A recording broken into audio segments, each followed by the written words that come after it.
I will argue that God or gods is necessary for morality in two main points. My first point argues that morals and morality should not be considered as transcendent absolute doctrine but historical developments from various civilizations and societies. My last point argues that it is possible in a secular state of society to have a morality that is devoid of religion and God due to cultural relativity. On the first point, I will refer to the excellent scholarly work written a century ago by William Graham Sumner called Folkways, a study of the sociological importance of usages, manners, customs, mores, and morals, which use thousands of illustrative examples of the various social, sexual, and religious practices of various civilizations throughout world history, including medieval Christendom and Greenlanders. Sumner argued in his relativistic work that the Moors can make anything right and prevent contamination. Now, Sumner was disdainful of what he saw was modern society's interpretation of the Greek word ethics, referring the Roman word mores. Mores are a directive force, which developed out of the higher plane of human understanding from what Sumner called folkways, which folkways are the etiquette norms which eventually indoctrinate what society sees as truth and respect to welfare.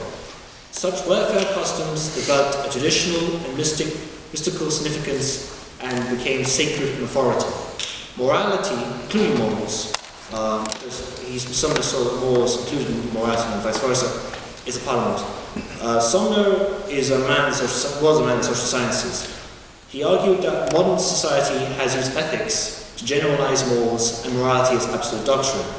Wishing to free the meaning of moral from the field of metaphysics, Sumner argued that morality is not a transcendent, universal, and everlasting principle, but an historical and societal development.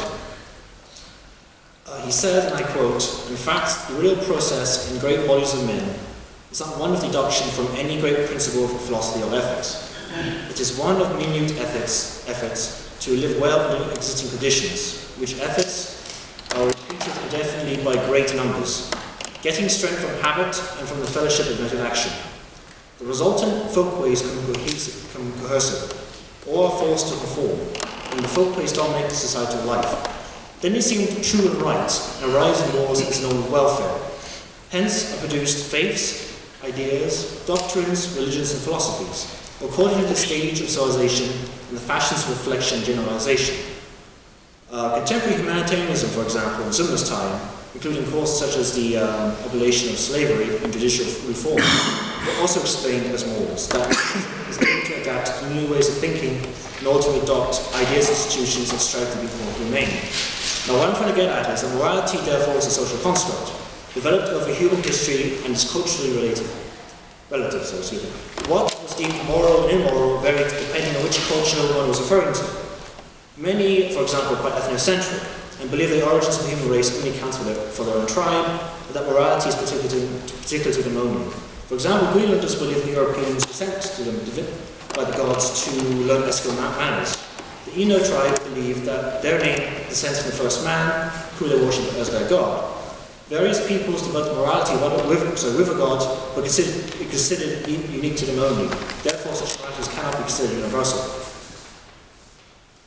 If we are then to consider morality as a social construct, often depending on which civilization or ethnic group we are referring to, we can see human experience, rather than divinity, is responsible for the folkways and laws we come up with.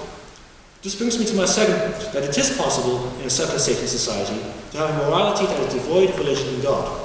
Secular states, such as the United States and India, are both constitutional republics and functioning democracies. Laws that are seemingly made in the right and respect of welfare are promoted in the legislative, executive, and judicial branches of government. I cannot see the advantage of having a religious state, such as Islamic Pakistan, to better promote laws. Also, another example is East Asian nations, which are steeped in Confucian thought, such as Korea, Japan, and China.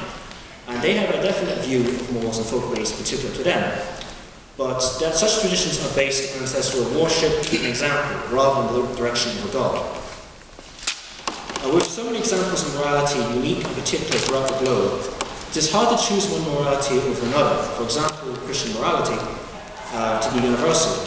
And it's hard to choose a certain god, such as Abraham's God, to be the reason why people choose to follow such morals. While a religious person or state can promote the same morals as a secular person in the state. It's not because of God that morality is given any meaning or legitimacy, but it's because it is the product of historical development of a certain people's, nation, or entire civilization. Thank you.